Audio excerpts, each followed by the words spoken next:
یہ بڑا اہم نکتہ ہے کہ مقابل پیدا نہیں کیا، موازنہ جو کرتے رہتے ہیں. جی، مرد اور عورت کو اللہ تعالیٰ نے ایک دوسرے کا معاون اور ایک دوسرے کا مددگار بنایا ہے.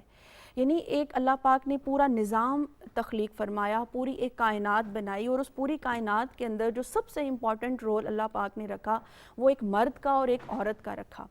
اب ہمارے ہاں کیونکہ اس چیز پر بھی بحث ہوتی ہے کہ شاید مرد کو حقوق زیادہ حاصل ہیں، عورت کو کم ہیں، مرد ڈومیننٹ ہے، عورت جو ہے وہ اس کے زیر نگیں ہے یا زیر اثر ہے.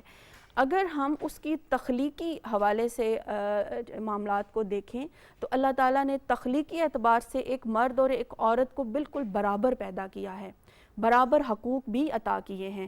لیکن بات صرف اتنی ہے کہ ان دونوں کی جو ڈومین ہے، ان دونوں کی جو حدود ہیں، ان دونوں کی جو ذمہ داریاں ہیں وہ الگ الگ ہیں. وہ اگر ذمہ داریاں ایک جیسی ہی ہو جاتی تو پھر تو معاشرہ آگے کسی بھی صورت سروائیو ہی نہیں کر سکتا تھا. نظام حیات، نظام کائنات کو چلانا بالکل ناممکن تھا اگر وہ دونوں ایک ہی پیٹرن پر آ جاتے. اگر اللہ تعالیٰ نے ایک طرف ایک مرد کو کفیل گھر کا بنایا تو دوسری طرف ہمیں شریعت میں یہ ذکر ملتا ہے کہ عورت کو گھر کی ملکہ بنایا. مرد اگر کما کر لاتا ہے تو عورت جو ہے وہ اس کو اتنے اچھے طریقے سے مینیج کرتی ہے کہ وہ گھر خوبصورتی کے ساتھ لوگوں کے سامنے ابھر کر آتا ہے. اور میں یہ بات پھر دہراؤں گی کہ جب تک کسی معاشرے میں ایک فیملی یونٹ مضبوط نہیں ہوتا تب تک آپ ایک کامیاب معاشرے کی جو ہے وہ بنیاد نہیں رکھ سکتے. لہٰذا ہمیں سب سے پہلے جو ہے ضرورت اس بات کی ہے کہ ہم انفرادی سطح پر دونوں کی جو اپنی اپنی جگہ پر اہمیت ہے اس کو واضح کرنے کی کوشش کریں. کیونکہ آپ دیکھیں کہ اگر ایک الاسٹک بھی ہو نا، ایک اسپرنگ بھی ہو، اس کو آپ جتنی زور سے متضاد سمت میں کھینچیں گے وہ اتنا ریئیکشن بھی ریئیکشن کرے گا اور ہو سکتا ہے کہ جو شخص یہ کام کر رہا ہے اس کا اپنا وجود بھی اس کی وجہ سے زخمی ہو جائے. لہٰذا یہاں پر ریئیکشن پیدا کرنا یا متضاد سمتوں میں چل کر دونوں کو ایک دوسرے کا پر مقابلے میں لانے کی ضرورت نہیں ہے، بلکہ دونوں کو اپنی اپنی ذمہ داری، اپنے اپنے مقام و مرتبہ، اپنے اپنے حقوق و فرائض سے آگاہ ہونے کی ضرورت ہے. جس دن میں نے جو ہے یعنی ایک عورت نے ایک مرد کا حق پورا کیا اور ایک مرد نے عورت کے حصے میں جو حقوق آتے ہیں ان کو پورا کیا، میرا خیال ہے اس دن یہ بحث ختم ہو جائے گی کہ کس کا کیا مقام ہے اور کیا مرتبہ ہے، جب تک کہ دونوں اپنی ذمہ داریاں اچھی طرح پوری نہیں کر لیتے. یہ آپ نے بڑی اچھی بات کی اور ذمہ داریوں کے حوالے سے یہ بڑی اہم بات ہے. لیکن ہم آج تھوڑا سا یہ بات کرتے ہیں کہ عورت کو جب ہم ڈیفائن کرتے ہیں عورت اپنی ذات میں کیا ہے، تو یہ بڑی اہم بات ہے. تو آصف صاحب یہ بتائیے گا کہ ہم جس سماج کے اندر رہ رہے ہیں، جس معاشرے کے اندر ہم پڑھتے ہیں بڑھتے ہیں، تو جیسے میں نے شروع میں کہا کہ ہم صرف 4 حیثیتیں ہمارے پاس ہیں عورت کے لیے، یا وہ بہن ہے، یا بیٹی ہے، یا ماں ہے، یا بیوی ہے. اس کے علاوہ اور وہ بہن، بیٹی، ماں، بیوی بھی صرف آپ کی ہے، دوسرے کی نظر میں وہ نہیں ہے، نہ ہی اس کو وہ وقار اور احترام دینے کے لیے وہ تیار ہے. تو مجھے بتائیے گا کہ آپ ان موضوعات پہ بڑی تحریریں آپ کے سامنے آتی ہیں، عورت ہے کیا، کیسے ڈیفائن کریں گے بہت شکریہ شاہ صاحب، بڑا نازک موضوع ہے اور یہ ان موضوعات میں سے ایک ہے جو ہماری معاشرے میں فالٹ لائنز بنا دیے گئے ہیں. صحیح. اور جس کے اوپر لوگوں نے اپنی اپنی عصبیتوں کے جھنڈے گاڑے ہوئے ہیں اور یہ سب لوگ ایک ایک حد تک ٹھیک بات کر رہے ہیں. ابھی آپ نے کہا کہ وہ ماں ہے، بہن ہے، بیٹی ہے یا کیا ہے، تو وہ اگر ماں، بہن اور بیٹی ہے تو یہ اعزاز بھی کوئی کم نہیں ہے. صحیح. لیکن بات یہاں تک رکنی نہیں چاہیے. آگے یہ ہے کہ وہ اس کو ایک انسانی وجود بھی سمجھیں. یعنی اس کو آپ صرف ان 4 خانوں میں نہ دیکھیں، حالانکہ یہ 4 خانے بھی بڑی عزت اور بڑی تقدیس اور بڑی احترام کی چیزیں ہیں، کوئی معمولی چیز یہ بھی نہیں ہے. البتہ وہ ایک انسانی وجود بھی ہے اور وہ ان 4 شخصیتوں کے اندر رہتے ہوئے بھی وہ ایک انسانی وجود ہے. ابھی پاکستان کے اندر جو یہ ساری بحث ہو رہی ہے، جیسے آپ نے شروع میں کہا، یہ ساری بحث اپنی اپنی عصبیتوں کے اوپر ہو رہی ہے. ایک طرف ایک گروہ کھڑا ہے، ایک طرف ایک گروہ کھڑا ہے، وہ طے کر کے کھڑا ہے کہ ہم نے ہٹنا نہیں ہے یہاں سے. اور وہ جو ان کے مشترکات ہیں اس پہ بات نہیں کرتے، وہ اپنے اختلافات کے اوپر ہی بات کرتے ہیں، کیونکہ اس میں شاید کچھ انٹرسٹس ہوتے ہوں گے اپنی اپنی عصبیتی یا جیسے مذہب بھی آتا ہے. لیکن میں آپ سے عرض کروں کہ سارے ہی کسی کسی حد تک بات ٹھیک کر رہے ہیں. صحیح.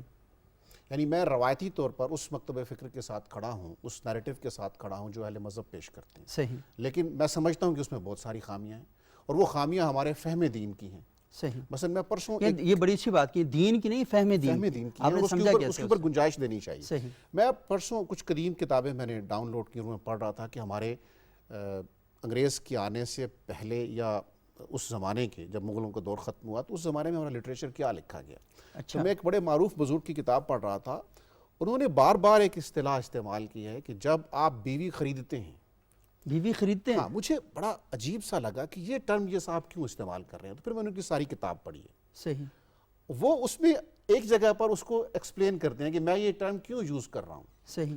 وہ کہتے ہیں کہ چونکہ اس میں خراجات اتنے ہو جاتے ہیں شادی کے وقت تو یہ خریدنا ہی ہوگی. اچھا، پھر میں نے اس کو دوبارہ پڑھا، میں نے کہا کہیں یہ صاحب مزاح نگار نہ ہو اپنے دور کے. تو ایسا بھی نہیں ہے. وہ اس کے ابتدائیے میں لکھتے ہیں کہ میں آپ لوگوں کے دینی تصورات اور معاشرے میں آپ کو کارآمد شہری بنانے کے لیے یہ کتاب لکھ رہا ہوں. یعنی وہ ایک پوری ایک کیا کہتے ہیں کہ ایک تبلیغ کی اس سے ایک اچھی نیت سے لکھ رہے تھے، لیکن یہ ٹرم بڑی الارمنگ ہے وہ یہ یوز کریں. اچھا، اس طرح سے آپ مجھ سے بہتر سمجھتے ہیں، میں یہاں وہ بیان بھی نہیں کرنا چاہتا. آپ مذہبی لٹریچر پڑھیں تو وہاں تو بعض جگہیں ایسی آتی ہیں، فقہ کی بات کر رہا ہوں، قرآن و سنت کی بات نہیں کر رہا ہوں، جو ہمارا فہم دین ہے اس کی بات کر رہا ہوں. اس میں بعض مقامات پر اتنے پرابلمز ہیں کہ آپ حیران و پریشان ہو جاتے ہیں کہ یہ کیا کہہ رہے ہیں. اب بہت سارا بیان کرنے کی چیزیں نہیں. ایک تو ہمیں اپنے تصور دین کو دوبارہ دیکھنا ہے کہ یہ قرآن و سنت کے مطابق ہے یا کہیں ہم سے کچھ اس میں جھول ہو گیا. صحیح. دوسرے آپ کے معاشرتی پرابلمز ہیں. آپ پیٹریارکل سوسائٹی سے آئے ہیں، مردانہ معاشرہ ہے جو آج تک عورت کو عزت دینے کو تیار نہیں ہے. پھر کچھ ہم ہندو کلچر کے زیر اثر رہے، وہ تصورات بھی موجود ہیں. قرآن سے یہاں تو لوگ شادیاں بھی کر لیتے ہیں، اور جو شادیاں کرواتے ہیں اپنے اہل خانہ کی قرآن سے، وہ بڑے روشن خیال سیاسی جماعتوں کی، لبرل سیاسی جماعتوں کے، سیکولر سیاسی جماعتوں کے مرکزی عہدیدار بھی ہوتے ہیں اور صدارت تک پہنچ جاتے ہیں. یہ مسائل بھی ہیں. این جی اوز کا اور جو آپ کا لیفٹ ونگ ہے اس کا جو عورت کا تصور ہے اس سے بڑی حد تک اتفاق کرنا میرے لیے ممکن نہیں ہے. اچھا. لیکن میں ان کو ایک بہت بڑی خیر کی قوت سمجھتا ہوں. صحیح. جس سے آپ اتفاق نہیں کرتے اس کو خیر کی قوت. ہاں، میں سمجھتا ہوں. میں مکمل، میں کہہ رہا ہوں کہ مکمل اختلاف نہیں کرتا، اتفاق بھی نہیں کرتا ان کے ساتھ.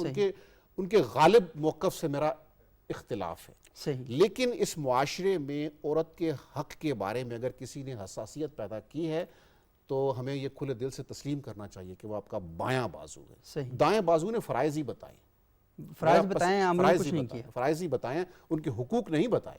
صحیح. اور اگر بتائے ہیں تو وہ بڑا برائے وزن بیعت بتائیں کہ شعر پورا ہو جائے. صحیح. عورت کے حقوق کے بارے میں آپ ان سے اتفاق کریں یا اختلاف کریں، میری رائے سے بھی آپ اختلاف کر سکتے ہیں. ہمیں شکر گزار ہونا چاہیے اس لیفٹ ونگ کا کہ انہوں نے آپ کو سینسیٹائز کیا ہے اس ایشو کے اوپر. اگر آپ سمجھتے ہیں کہ وہ ٹھیک نہیں ہے تو پھر آپ عورت کو وہی حقوق دے لیں جو قرآن و سنت نے دیے ہیں. میں سم اپ کرتا ہوں اپنی آخری بات کہ جو آپ کے بڑے جید اہل مذہب ہیں، صحیح، انہی کی ایک سٹڈی کر لیجئے یا انہی سے پوچھ لیجئے کہ جو وراثت کا حق اللہ نے دیا ہے خاتون کو، کتنوں نے دیا ہوا ہے اپنے گھرانوں میں، آپ کو پتہ چل جائے. بالکل کہ بہت زبردست بات آپ نے کی، اور یہ بڑا اچھا ہے کہ ہمیں شروع میں نے بات کی تھی کہ ہمیں انالیسس کرنا ہے اپنا کہ کہاں پر ہم سے غلطیاں ہو رہی ہیں. اور یہ آصف صاحب نے بڑا اچھا کیا کہ کہا کہ مجھے اتفاق نہیں ہے ان کی سوچ اور فکر سے، لیکن اس کے باوجود جو اچھی چیزیں ان کو قبول کرنا ہے. تو یہی تو بنیادی دینی فکر ہے کہ اچھی اور صاف چیزوں کو لے لو اور غلط اور ایسی چیزوں کو آپ چھوڑ دیں. وقاص صاحب، آپ خود ایک عالم دین ہیں اور ماشاءاللہ ایک مذہبی ادارے سے بھی آپ وابستہ ہیں. مجھے یہ بتائیے گا کہ عورت کے حق کی جب بات کی جاتی ہے تو ہم دیکھتے ہیں کہ جو ہمارے مذہبی لوگ ہیں ان کی ماتھوں پر شکنیں آنا شروع ہو جاتی ہیں. جب بھی پارلیمنٹ میں خواتین کے حقوق سے متعلق کوئی بل آتا ہے تو اور کسی معاملے پر اہل مذہب بولیں یا نہ بولیں، یہ واحد معاملہ ایسا ہوتا ہے کہ جہاں پر بڑی شد و مت کے ساتھ وہ کھڑے ہو جاتے ہیں اور کہتے ہیں کہ ہماری تہذیب پہ حملہ ہے، یہ مغربی الغار ہے. آپ سمجھتے ہیں کہ کیا یہ بات درست ہے؟ آپ کا سوال سبق بھی بہت اہم ہے. میں ابتداً جو آصف صاحب نے بات کی اس سے اتفاق رکھتا ہوں کہ یہ نیریٹو سے زیادہ عصبیتوں کا مسئلہ ہے. صحیح. جو آپ نے سوال اسپیسیفکلی اٹھایا ہے کہ علماء کرام یا اہل مذہب، زیادہ مذہب لوگ، اہل مذہب تو ہم سب ہیں، سب کا نہیں کہتا لیکن جو ہیں اکثریت ان کی جو سامنے نظر آنے والے، وہ ان معاملات میں جہاں پہ وہ سٹیک ہولڈرز ہیں اور وہاں پر وہ چاہتے ہیں کہ انہی کا نیریٹو ہو، کوئی اور بات نہ ہو، تو اپنے سٹیک کے لیے وہاں پہ یہ بات اٹھائی جاتی ہے. اس کے پیچھے کوئی مذہب کی کوئی خاص ضرورت نہیں ہوتی ہے یا مذہب کی کوئی تعلیم موجود نہیں ہوتی ہے. لیکن میں اس جو آپ نے سوال دوسرا پوچھا کہ حقوق وغیرہ کی بات ہے، اس سے پہلے ایک دو تین چیزیں میں عرض کرنا چاہوں گا. سب سے پہلی بات یہ ہے کہ دیکھیے اس وقت جس دنیا میں ہم رہتے ہیں اس میں عورت کو دو طرح سے اگر کیٹیگرائز کیا جائے تو دو طرح سے دیکھا جاتا ہے. تھوڑا سا اشارہ کیا بھی آصف صاحب نے کہ ایک طریقہ یہ ہے کہ سوسائٹی اگر مذہبی ہے یا ایک مذہبی ملک ہے یا آئینی اور دستوری طور پر ہم اگر اسلامک کنٹری کے ساتھ تعلق رکھتے ہیں, کسی بھی مذہبی کنٹری کے ساتھ تعلق رکھتے ہیں, تو مذہب نے ڈیفائن کرنا ہے کہ مرد کیا ہے, عورت کیا ہے, اس کی کیا حقوق ہیں, اس کی کیا رسپانسبلٹیز ہیں, جیسے کہ راضیہ صاحبہ نے شروع میں بات کی. اور ایک دوسری سوسائٹی ہے جس کو آپ سیکولر سوسائٹی کہہ لیں, وہ بھی ان دونوں کو ڈیفائن کرتی ہے. اس وقت جو مسئلہ ہے وہ یہ ہے کہ ایک ڈیفینیشن یہ ہے اور ایک ڈیفینیشن یہ ہے. اب کون سی صحیح ہے کون سی غلط ہے, اس بحث سے قطع نظر یہ تو ضروری ہے نا کہ دو نیریٹیوز موجود ہیں. اگر ہم اپنے انالیسس کے لیے جائیں گے تو ظاہر ہے کہ ہم ایک مذہبی سوسائٹی ہیں, تو مذہبی سوسائٹی میں ہمیں سب سے پہلے یہ دیکھنا ہوگا کہ خواتین کے بارے میں جو کچھ نیریٹیوز ہمارے پاس موجود ہیں, ان نیریٹیوز کا تعلق کس قدر مذہب سے اور کس قدر رسم و رواج سے اور کلچر سے ہے, اور کس قدر اس کا تعلق کسی بھی سائنسی علوم سے ہے یا دیگر چیزوں کے ساتھ ہے. ٹھیک ہے جی. اب یہ جو ونی وغیرہ ہو جاتا ہے, قرآن کے ساتھ شادیاں وغیرہ وغیرہ قسم کی چیزیں ہیں, اس کا کسی مذہب کے ساتھ تعلق نہیں ہے, یہ کلچر سے. تو بہت سارے لوگ جب کہتے ہیں کہ بھی مذہب ہی ساری چیزوں کی خدا نخواستہ خرابی کی بنیاد, اس طرح کے نیریٹیوز ہم سنتے دیکھتے پڑھتے رہتے ہیں, تو انہیں یہ بھی سمجھنا چاہیے کہ اس کے پیچھے تو مذہب نہیں کھڑا, تو ہمارے ہاں ثقافت یا کلچر بھی پوری طرح سے کار فرما ہے اس ساری چیز کے اندر. دوسری چیز آ جاتی ہے, بلکہ وقاص صاحب ایسا ہوا تھا کہ بلوچستان میں 5 بچیوں کو جب زندہ درگور کر دیا گیا تھا, تو سینٹ آف پاکستان میں ایک بڑی سیاسی جماعت کے بڑے قداور شخصیت کھڑی ہوئیں, اور جب سینٹ میں بحث ہونے لگی انہوں نے کہا نہیں, اس پر آپ بات نہیں کر سکتے, یہ ہمارے کلچر کا حصہ ہے. جی ہاں. تو اب تو اللہ کے رسول تو اس لیے آئے تھے نا کہ لوگوں کی تشکیل کریں, ان میں انسانی حقوق اس کے بارے میں بیدار کریں. اگر آپ کے جملوں کو میں اٹھا سکوں تو قرآن کریم کی آیت ہے, مولانا ابوالکلام آزاد نے بڑا اچھا اس کے اوپر لکھا ہے کہ یضعون عنہم اصرہم والاغلال, کہ یہ جو ثقافت کی, کلچر کی, روایت کی جو بیڑیاں اور توق انسانوں کے گلوں میں ڈال دیے جاتے ہیں, مذہب آ کر ان کو توڑتا ہے. انبیاء کرام کا کام یہ ہے. تو اب اگر ہم نے ڈیفائن کرنا ہے تو سب سے پہلے تو یہ ہے کہ ہمارے جو نیریٹیوز ہیں اس میں یہ ایسا تو کہیں نہیں ہے کہ ہم مرد ہی بیٹھ کر ابھی بھی خواتین کو ڈیفائن کیے جا رہے ہیں. ان کے کردار کو بھی, جیسا کہ معروف ہے کہ ماں بہن بیٹی وغیرہ تو ہے, لیکن کیا وہ اپنی ذات میں بھی کچھ ہے؟ وہ اپنی ذات میں ہونے کا مطلب یہ ہوتا ہے کہ اس کے پاس چوائسز کا حق ہے یا نہیں, شناخت ہے یا نہیں, شناخت ہے یا نہیں. وہ چوائسز اس کی اپنی ہو سکتی ہیں یا نہیں ہو سکتی ہیں. ہم بہت ساری چوائسز کو مذہب کی بنیاد پر رد کر دیتے ہیں, بہت ساری چوائسز کو ثقافت کی بنیاد پر کر دیتے ہیں. تو یہ یہاں سے ایک مسئلہ تو موجود ہے, پرابلم موجود ہے. اس پرابلم کو ڈیفائن کرنے کے لیے جیسے آپ نے بات شروع میں کہی کہ بھئی مکالمہ کرنا ہے, بحث کرنی ہے, چیزوں کو اثر نو بیٹھ کر کے دیکھنا ہے. ادھر ادھر کھینچنے کے بجائے ہمیں ذرا یہ دونوں طرح کے جو نیریٹیوز ہیں ان کو سمجھ لینا چاہیے, اور اس کے بعد اگر ہم ڈیفینیشنز کی طرف آ جائیں, اور اس کے بعد اگر ہم کوئی حقوق کہاں سے آنے چاہیے, نہیں آنے چاہیے, کیسے آنے چاہیے, بہت بات کی بات ہے, پہلے یہ تو طے کرو کہ وہ ہے کیا, آپ سمجھتے کیا ہو اس سے. جی بالکل. اچھا وقاص صاحب, بڑی مزے کی ڈسکشن ہماری ہو رہی ہے, لیکن ہم ایک چھوٹا سا وقفہ لیتے ہیں. وقفے کے بعد ناظرین دوبارہ حاضر ہوں گے اور اس موضوع کو تھوڑا سا آگے بڑھاتے ہیں.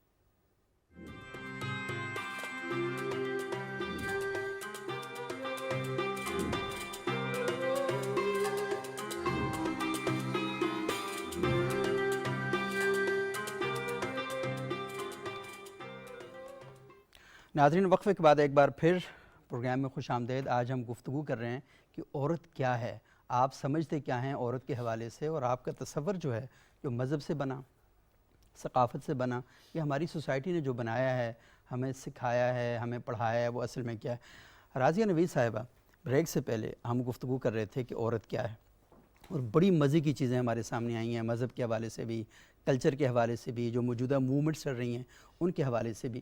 اور اس میں ایک بات یہ کہی جاتی ہے کہ مذہب تو پرابلم نہیں کرتا, مذہب تو حقوق دیتا ہے, لیکن جو تفہیم دین ہے وہاں پرابلم پیدا ہو جاتے ہیں. اور جیسے کہ آصف صاحب نے ذکر کیا, انہوں نے ایک بڑے عالم دین کی کتاب پڑھی, ان کا نام نہیں لیتے ہم ادب اور احترام کی وجہ سے, کیونکہ بہت سے لوگوں کی جڑت ان کے ساتھ ہے اور پرابلم پیدا ہو جاتے ہیں. کیونکہ جو ہی باکس آ جاتا ہے نا, بڑے مزے کی بات ہے, میں آپ کو بتاؤں نا فلانے نے یہ لکھا, تو بڑے مزے سے سب لوگ کہتے ہیں یہ کتنی غلط بات ہے. جو ہی بتایا جائے کہ اس نے لکھا, پھر سارے کہتے ہیں نہیں یہ کوئی حکمت ہوگی اس میں, ویسے کون تھوڑی بات کرتا ہے, تو پھر یہ پرابلم پیدا ہو جاتے ہیں. تو مجھے یہ بتائیں راضی صاحبہ کہ ہمارا جو ممبر و محراب ہے, آپ ایک مذہبی تنظیم کی نمائندگی کرتی ہیں, آپ کے بے شمار مدارس ہیں, اور آپ تھوڑے سے ایک ڈیفرنٹ اپروچ رکھتے ہیں ان سارے معاملات پر, تو یہ کیوں خاموش ہیں, وہ ان مسائل پر کھل کے بات کیوں نہیں کرتے؟ دیکھیں آپ نے ایک تنظیم بنائی ہے منہاج القرآن ویمن لیگ. منہاج القرآن ویمن لیگ بنانے کی ضرورت کیا ہے؟ آپ مرکزی منہاج القرآن میں کیوں نہیں ہیں؟ وہاں پر آپ کی نمائندگی کیوں نہیں ہوتی؟ سب سے پہلے تو جو آپ کا سوال کا دوسرا حصہ ہے اس کو میں انٹرٹین کر لیتی ہوں کہ اگر ہم منہاج القرآن ومن لیگ کی یا منہاج القرآن کی بات کریں تو سب سے بڑا فورم جو اس وقت تحریک منہاج القرآن کے اندر ہے وہ سپریم کونسل ہے. صحیح. اور سپریم کونسل کے اندر ہماری خواتین کی نمائندگی موجود ہے. اچھا، زبردست. ہماری سینٹرل ایگزیکٹو کونسل ہے, اس کے اندر ہماری خواتین کی نمائندگی موجود ہے. اسی طرح سے جب بہت امپورٹنٹ فیصلے کرنے ہوتے ہیں اور اس کے لیے مجلس شورا جو کی گئی ہے اس کے اندر ہماری خواتین کی جو ہے وہ موجود ہے. اور آپ کے سینٹرل کیبنٹ میں بھی ہے؟ جی, سینٹرل کیبنٹ میں بھی ہے. کیونکہ میں نے آپ کو بتایا نا, سب سے اوپر جو ہمارا ادارہ ہے وہ سپریم کونسل ہے جو انٹرنیشنلی معاملات کو دیکھتا ہے. انٹرنیشنلی جو بھی ہمارا کام ہے اس کو آگے لے کر بڑھتا ہے. اس میں ہماری خواتین کی نمائندگی موجود ہے اور جو نمائندگی ہے وہ پی ایچ ڈیز ہیں. اس طرح سے کر کے اس لیول کے لوگ وہاں پر موجود ہیں. ہاں, منہاج القرآن ومن لیگ کا ایک فورم موجود ہے کہ وہ آزادی کے ساتھ جس طرح سے سوچتی ہیں, خواتین میں جس طرح سے کام کرنا چاہتی ہیں وہ اس کام کو آگے لے کر بڑھ سکتی ہیں. اور پھر صرف آپ دیکھیں منہاج القرآن ومن لیگ کا کام صرف دعوتی و تبلیغی کام نہیں ہے. ہمارا نیٹ ورک تنظیمی بھی ہے, دعوتی بھی ہے, تربیتی بھی ہے. بچوں کے معاملات, بچوں کی تعلیم و تربیت, اس کے لیے ایک الگ فورم موجود ہے. پھر اسی طرح سے جب ہم رفاع عامہ کی بات کرتے ہیں تو اس کے لیے الگ سے وائس کا پلیٹ فارم موجود ہے جو اس خواتین اس طرف اپنی سمجھیں ان کی ول ہے کہ وہ وہاں پر کام کرنا چاہتی ہیں, وہ وہاں پر کام کرتی ہیں. آپ میڈیا کے اوپر دیکھیں, ہماری خواتین آپ کو گفتگو کرتے ہوئے نظر آئیں گی. اگر ہماری کوئی سیاسی جدوجہد ہے تو اس میں ہماری خواتین کی پارٹیسپیشن آپ کو وہاں پر نظر آئے گی. یعنی کوئی ہماری تحریک میں فیصلہ نہیں ہوتا جب تک کہ اس میں خواتین اپنی رائے جو ہے وہ نہیں دے لیتی. یہاں بڑی آپ نے خوشگوار باتیں بتائی ہیں. تو بہت کم ہم ایسا دیکھتے ہیں کہ کسی مذہبی یا سیاسی تنظیم کے اندر اتنا سٹرکچر بڑا موجود ہو.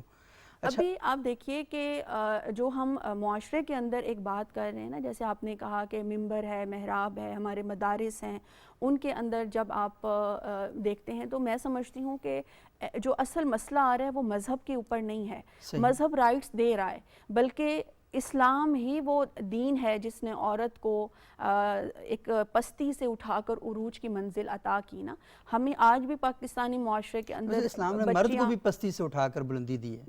بالکل, وہ بھی اتنا پست تھا کہ عورت پہ ظلم کر رہا تھا تو اس سے بڑی ذہنی پستی کیا ہو سکتی ہے. اس کو ظلم سے روکا. یعنی اس سے بیسیکلی اگر عورت کو رائٹ دیے تو دوسری طرف مرد کو اس ظلم سے اسلام نے روکا ہے, اس کو بھی سیو کیا ہے.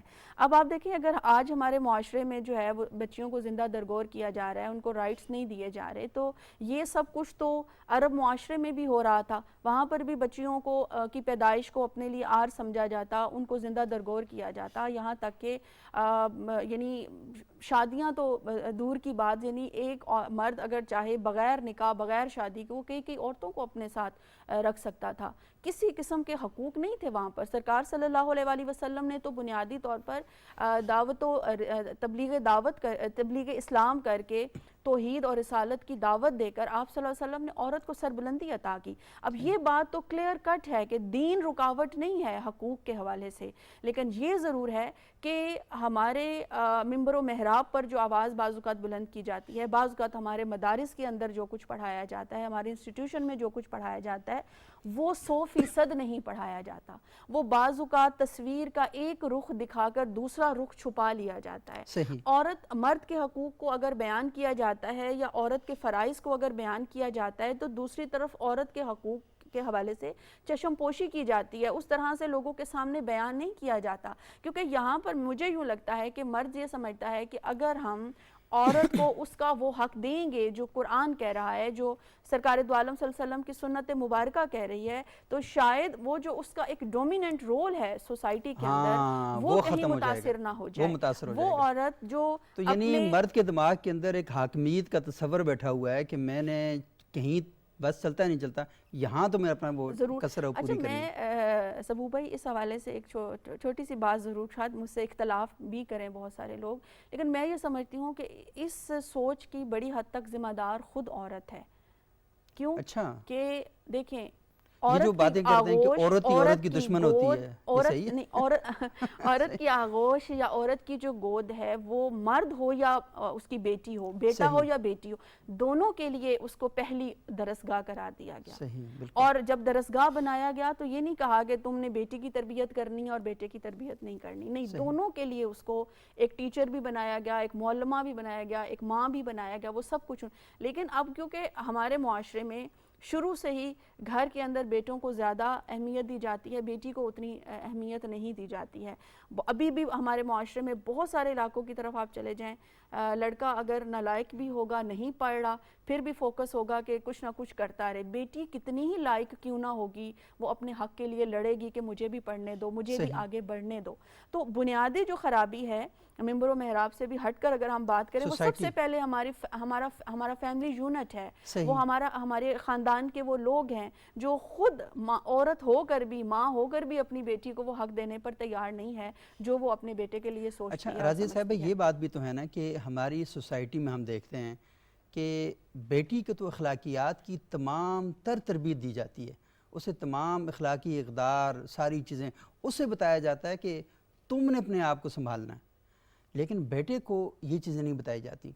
اگر بیٹی اپنی کسی خواہش کا اظہار کر دے، اپنی زندگی کے بارے میں کوئی بڑا فیصلہ کرنے کی بات کرے، تو گھر والے ان کی غیرت جوش مارنا شروع کریں. ایک بیٹی کے اوپر نا پوری غیرت کا تصور کھڑا کیا ہوا ہے، ایک بہن کے اوپر نا پوری مرد کی ساری غیرت جو ہے نا وہ اس کی گرد گھوم رہی ہوتی ہے. لیکن بیٹے کو نہیں بتایا جاتا کہ بیٹا تم بھی اگر کوئی غلط کام کرو گے تو ہماری غیرت کے لیے، ہماری عزت کے لیے، ہمارے گھر کے شرم حیا اور وقار کے لیے یہ نقصان دہ. تو یہ نہیں بتایا جاتا. اس میں سبق صاحب آپ یہ دیکھیے کہ سورہ نور کی آیت نمبر 30 کے اندر خطاب فرماتے ہوئے اللہ تعالیٰ نے مرد کو مخاطب کرتے ہوئے پہلے فرمایا کہ تم اپنی نگاہوں کو جھکاؤ اور اپنی شرمگاہوں کی حفاظت کرو. اور پھر ساتھ ہی آیت نمبر 31 کے اندر یعنی پہلے مرد کو پھر عورت کو کہا کہ تم بھی جو ہے اپنی نگاہوں کو جھکا کر اور اپنی زینت کو دونوں کو برابر حکم دیا. جی اب اشارہ میں یہی کرنا چاہ رہی ہوں کہ آپ دیکھیں آیت نمبر 30 میں ایک بات اور وہی بات آیت نمبر 31 میں، یعنی پہلے مرد کو مخاطب کیا پھر عورت کو مخاطب کیا.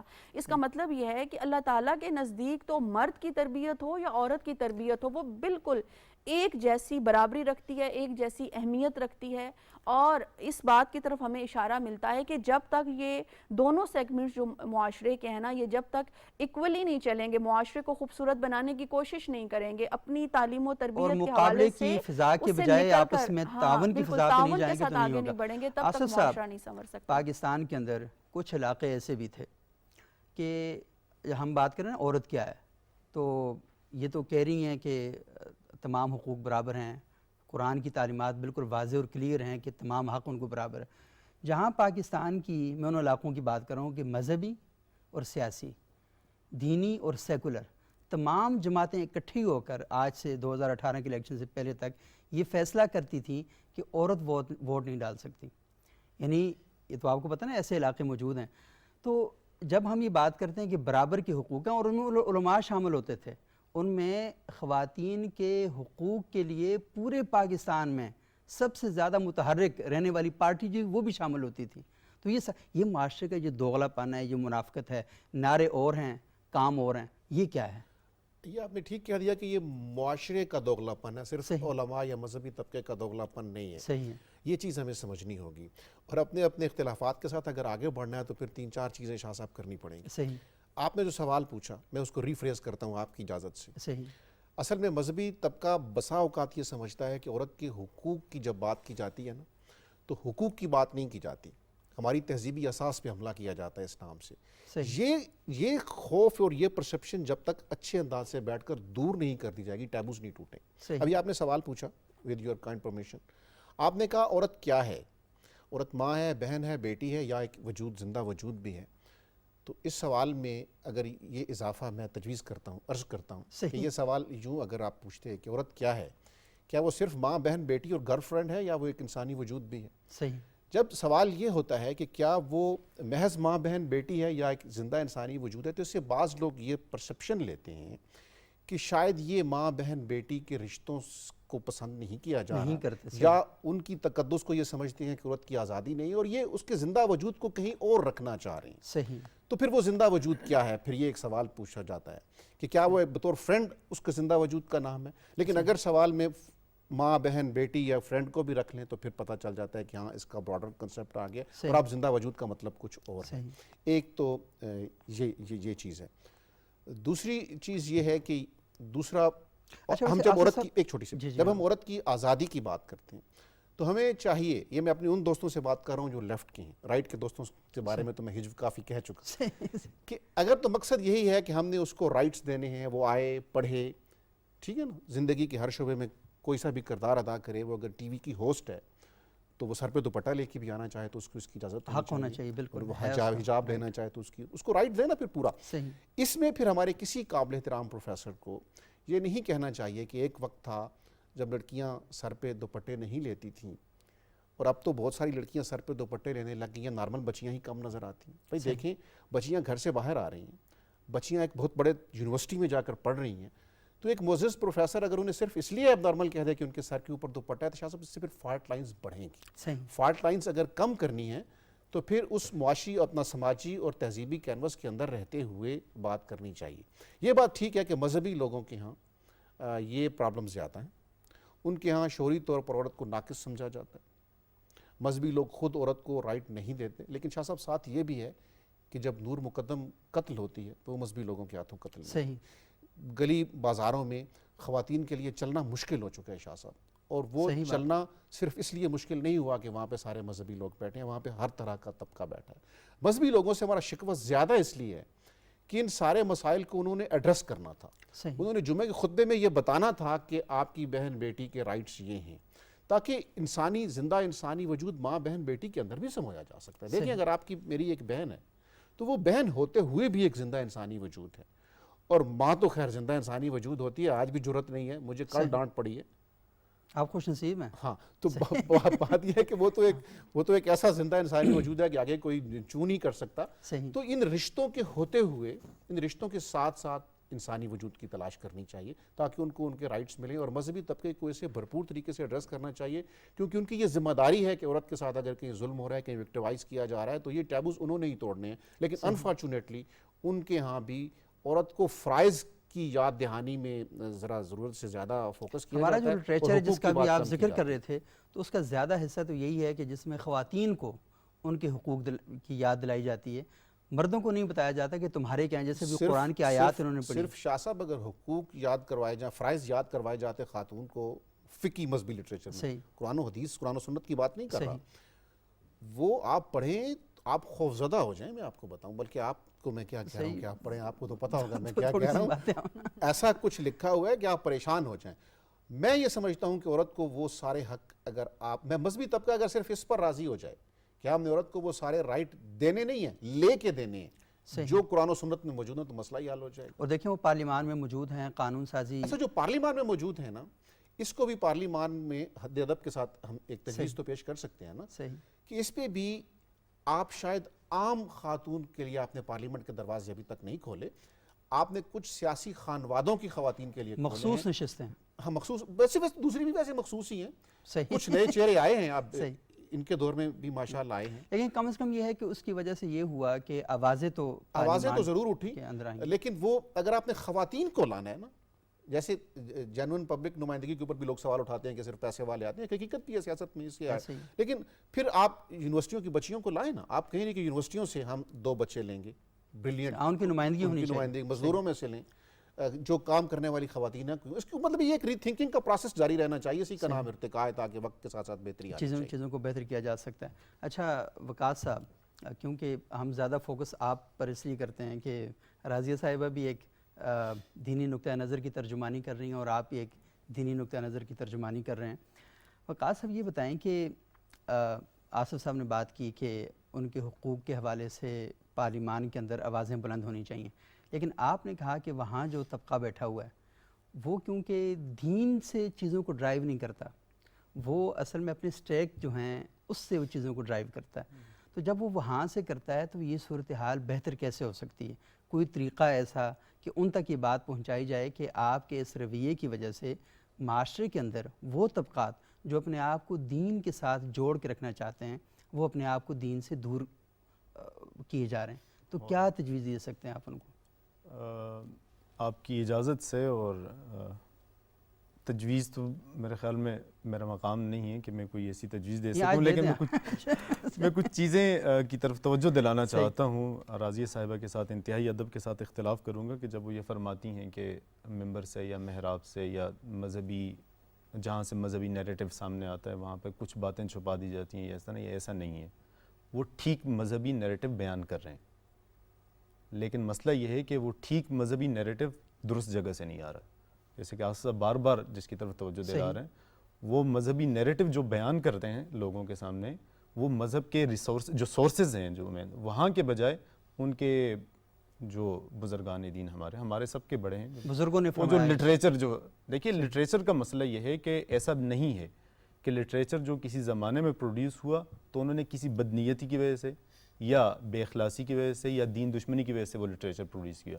وہ ایک خاص قسم کی سوسائٹی میں ایک خاص زمانے کی ضروریات کے مطابق ڈیولپ ہونے والا بہت اعلیٰ لٹریچر ہے۔ صحیح۔ فقہ، تصوف، کوئی بھی لٹریچر جو مذہبی ہے یا غیر مذہبی ہے، میڈیول ایجز میں یا کسی بھی زمانے میں اگر وہ پروڈیوس ہوا ہے، وہ اپنے زمانے کی علمیات، اپنے زمانے کی ضروریات اس کے مطابق ڈیولپ ہوا ہے۔ اور مقامی کلچر کے مطابق جو اس علاقے کی ثقافت تھی، تہذیب تھی، اس کے مطابق دیکھیے نا، آج ہم غلام اور باندی کے حوالے سے ذکر بھی نہیں سننا چاہتے۔ خواتین کا ذکر ہے نا، تو باندی کے بارے میں ہم بات کرنا چاہ رہے ہیں؟ نہیں۔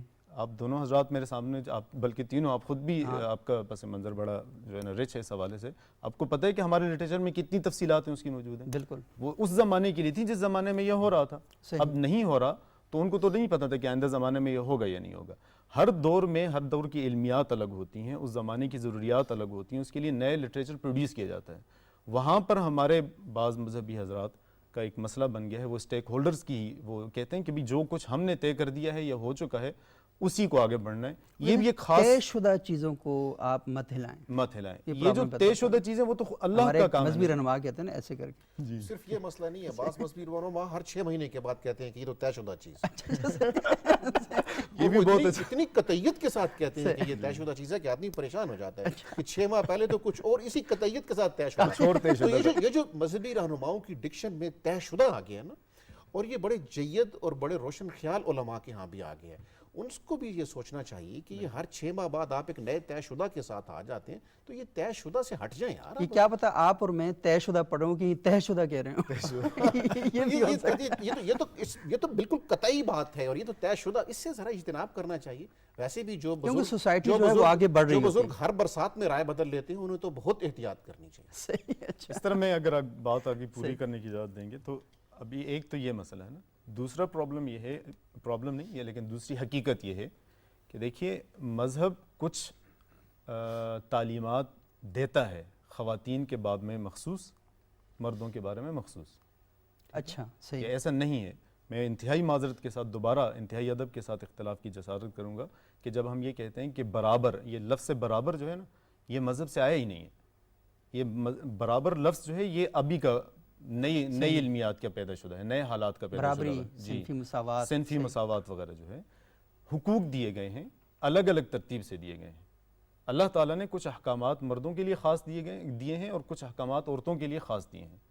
آپ قرآن کریم میں سے ایک، میں صرف یہ حقائق کی طرف متوجہ کرنے کے لیے، مجھے اس سے اختلاف نہیں ہے، میں پورے ایمان کے ساتھ اس پر عمل بھی کرتا ہوں، اس کو درست بھی مانتا ہوں، لیکن مذہبی جو ٹیکسٹ ہیں جو ہمارے بنیادی سورسز ہیں وہاں پر یہ کلیئرلی یہ نہیں لکھا ہوا کلیئرلی کہ دونوں مرد اور عورت برابر ہیں۔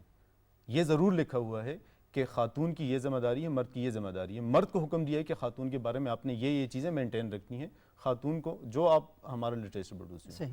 اس وقت جو ہمارے کرنے کا کام ہے، جو تجویز کے بارے میں آپ کہہ رہے تھے، ان سارے حقائق کو یا زمینی چیزوں کو مد نظر رکھتے ہوئے جو ہمارے کرنے کا کام ہے۔ اچھا، اس سے پہلے ایک اور، میں آصف صاحب بھی ہمارے بڑے بھی ہیں، ان سے بھی ایک، جب ہم یہ بات کہ کچھ میں چونکہ آپ کی بنیادی باتوں سے مجھے تھوڑی سی وہ ہو رہی ہے، نہیں اس سے تھوڑی سی کرج مل رہی ہے کہ میں یقیناً اس گفتگو سے شدید اختلاف رکھتا ہوں کہ جس گفتگو میں کسی خاتون کے کسی خاص طرز کے لباس کو اب نارملٹی کہا گیا ہے۔ صحیح، لیکن اس کے ساتھ میں ان کا یہ حق بھی مانتا ہوں کہ وہ یہ کہہ سکتے ہیں۔ صحیح، ٹھیک ہے، جب مکالمہ ہے، ٹھیک ہے، ان کو ہم ان سے شدید اختلاف کریں گے، یہ بھی ہمارا حق ہے، باقی لیکن سوسائٹی کا وقاص بھی صاحب حق ہے۔ ایک بات یہ بھی تو ہے نا کہ جیسا کہ انہوں نے پروفیسر صاحب کے بارے میں کہا، اور مجھے بہت اچھا لگا کہ کہ انہوں نے ان کو نام اور پن یہ بہت پوائنٹ کرنے کے بجائے بڑے اچھے طریقے سے انہوں نے مقدمے کی بات کی.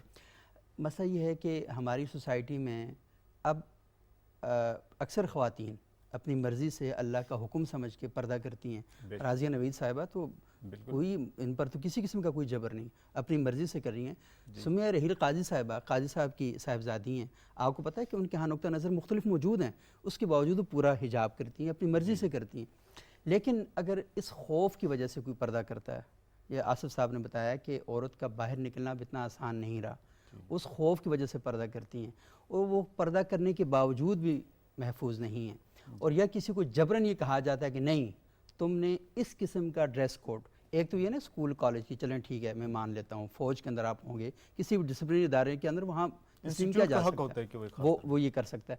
لیکن عام سوسائٹی میں لوگوں سے جب یہ کہا جائے کہ ہم یہ چیز ٹھیک سمجھتے ہیں اور تم لوگوں کو اس چیز کو فالو کرنا, تو میرا خیال ہے کہ شاید پروفیسر صاحب بھی اپنی بات کو وہ بھی اسی ایکسپلین طرح کرنے میں, یعنی وہ اگر جب وضاحت کرنے جا رہے ہیں یا کسی مسئلے کی طرف کر رہے ہیں تو لوگوں کو متوجہ کر رہے ہیں, تو جن اطراف سے وہ مسائل پیدا ہوئے ہیں انہی کا رویہ اختیار کر جاتے ہیں. یہ غلط ہے, میں اس کو اس طرح ایکسپلین کرنا چاہوں گا. تو تجویز یہ ہوگی, آخری بات اگر آپ کی اجازت ہو جس کا آپ نے, یہ ہوگی کہ ہمیں ذرا بیٹھ کر اثر نو ان حالات کو, ان چیزوں کو, اس کو بھی لیفٹ اور رائٹ کو, جیسے کہ آصف صاحب نے کہا یا جیسے کہ آپ کے الفاظ میں کہ کچھ خاص اسٹیک ہولڈرز جو ہیں ان سب کی بات سنی جائے. صحیح, جو ناراض ہو کر ہم سے ہمارے خلاف یا کسی کے بات کے خلاف احتجاج کرتے ہیں, جیسے کہ اگر کوئی قانون سازی ہوتی ہے تو کیا پارلیمان وغیرہ کا یہ کردار نہیں ہے یا ان کا یہ فرض نہیں ہے کہ وہ جو اسٹیک ہولڈرز ہیں ان کو ذرا بٹھا کر ان سے بھی پوچھ لیا کریں. صحیح, بالکل, تاکہ سب لوگ آپس میں مشاورت کریں, اور مشاورت کر کے ہم نے سوسائٹی میں انتشار نہیں پیدا کرنا, ہم نے سوسائٹی کو ایک ٹھیک طریقے سے لے کر آگے چلنا ہے. اور ہم نے یہ بھی نہیں دیکھنا کہ یورپ میں کیا ہو رہا ہے, ہم نے یہ بھی نہیں دیکھنا کہ اگر پاکستان میں زیادتی کا کوئی کیس ہو جاتا ہے تو ہم انڈیا کے ساتھ موازنہ کرنا شروع کر دیں, دیکھیں وہاں تو بہت زیادہ ہوتے ہیں اور ہمارے یہاں بہت کم ہو رہے ہیں. یہ چیزیں نہیں کرنی, بلکہ ہم نے یہ کام کرنا ہے کہ بیٹھ کر اپنی سوسائٹی کو بہتر بنانے کے لیے آگے بڑھنا ہے. اور اس پروگرام کا بنیادی مقصد یہی ہے کہ ہم اس چیز سے ابتدا کریں کہ آئیں بیٹھ کر بات چیت کو آگے بڑھاتے ہیں. بہت شکریہ راضیہ نوید صاحبہ, آصف صاحب, وقاص خان صاحب. ناظرین, آج ہم نے گفتگو کی کہ عورت کیا ہے. اب ہم اگلی گفتگو کریں گے کہ عورت کے حقوق کیا ہیں, اور جو مختلف تصورات ہیں وہ ہمیں عورت کے بارے میں کیا کیا رہنمائی کرتے ہیں. تو مکالمہ ہمارا جاری رہے گا. بہت شکریہ.